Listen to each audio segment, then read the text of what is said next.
36 minutes à l'instant, je m'en vais retrouver sur cette antenne Daniel Steffi avec qui on parlera de mode et de beauté. Daniel, bonjour et bienvenue. Bonjour David Kevin, bonjour à nos chers téléspectateurs. C'est un plaisir de vous retrouver ce matin pour parler notamment de tendances. Aujourd'hui, on va s'intéresser à quel point?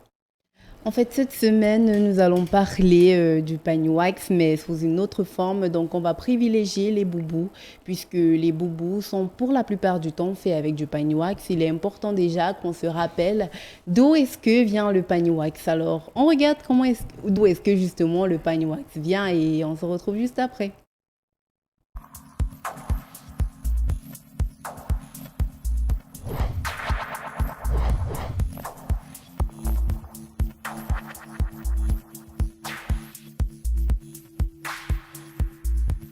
La façon dont le wax arrive en Afrique n'est pas très glorieuse et fait qu'aujourd'hui, sur le plan culturel, promouvoir cet imprimé comme étant l'étendard de la créativité africaine, c'est cloisonner réellement la créativité africaine et rester dans une sorte de néocolonialisme culturel.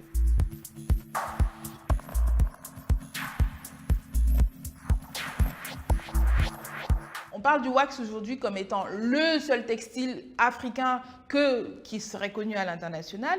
Ce textile n'est que, on va dire, à 10%, et encore, je suis gentille, produit sur le continent africain par quelques sociétés locales qui essayent de challenger les grands groupes internationaux et de challenger la production chinoise. Mais réellement, les imprimés wax ne sont pas aujourd'hui fabriqués en majorité sur le continent africain, mais seraient le seul tissu qui permettrait aux Africains de se développer esthétiquement et économiquement.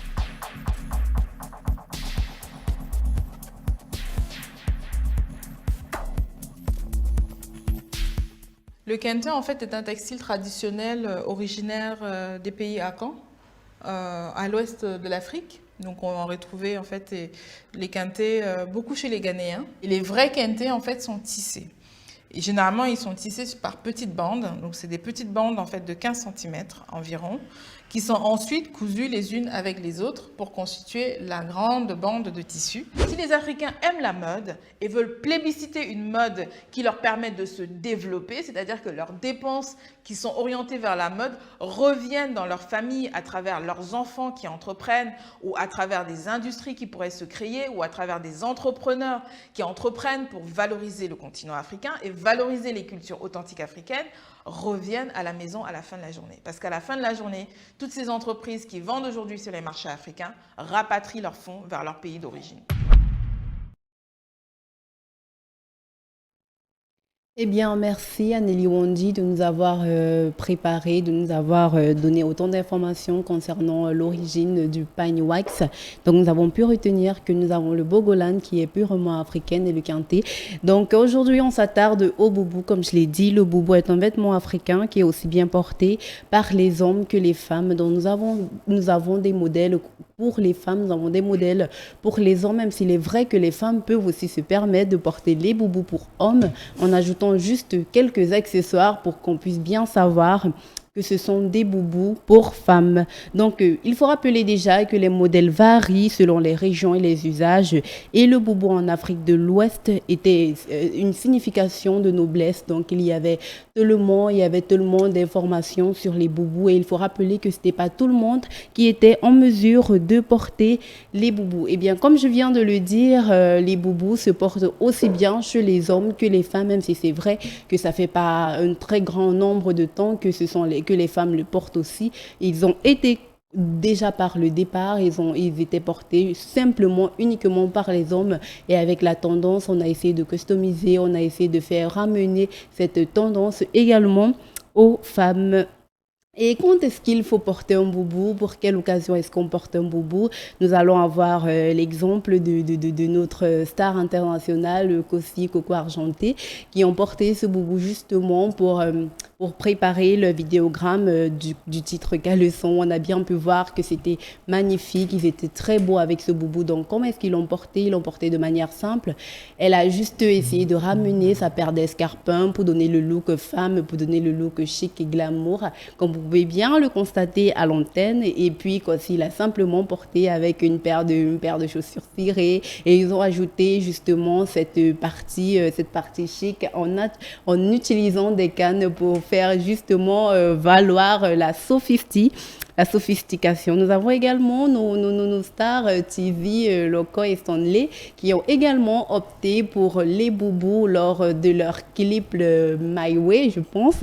Ils l'ont plutôt bien porté. Ils ont préféré également des cannes avec des chaussures cirées. Donc il faut rappeler à nos téléspectateurs que le boubou, c'est justement cet élément-là qui apporte de la sophistication, qui apporte du glamour. Donc vous pouvez le porter justement pour aller dans vos cérémonies de mariage, dans vos baptêmes, dans vos anniversaires. Ça dépend justement de ce que vous voulez apporter comme look, de l'impression que vous voulez donner, parce qu'il faut rappeler à nos chers téléspectateurs que justement le boubou, ça donne vraiment de l'allure.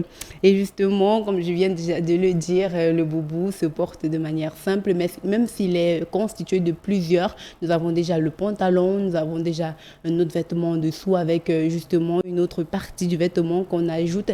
Donc il y a trois ingrédients, si on peut le dire, qui constituent le boubou en général, et on peut apporter du chic en ajoutant un petit chapeau. Il y a également Fally Ipupa qui le montre très bien, et il y a plusieurs sortes de boubous. Et il y a ces boubous-là qui sont confectionnés avec des matières assez légères, d'autres qui sont confectionnés avec des matières assez solides, assez épaisses. Donc ça dépend justement de ce que vous voulez, de ce que vous voulez apporter à votre look. Donc c'est un peu de ça qu'on devrait parler aujourd'hui, de boubou. Et vous avez bien pu remarquer que c'est une tendance très chic en ce moment. Donc vous pouvez vous permettre le boubou, vous pouvez justement porter le boubou pour vos cérémonies. Merci beaucoup, Daniel. Je vous en prie. Je vous retrouve demain pour parler encore forcément de pagne, ou encore de cette tendance très afro en termes vestimentaires. Ça nous permet de faire un grand clin d'œil ce matin à un jeune créateur qui nous vient tout droit on va dire, qui nous vient tout droit de la ville de Bafoussam. Il a décidé de mettre en avant une magnifique start-up. Alors, je vous parle donc de cette magnifique marque, on l'appelle Bantou, Bantou, qui confectionne et conçoit notamment des accessoires, des produits de beauté, comme ce que vous pouvez découvrir à l'instant. Il s'agit de Black Bantou, la marque qui affiche fière allure et qui sera désormais la marque que vous aurez l'opportunité d'arborer. On raccompagne Daniel Stéphi en musique.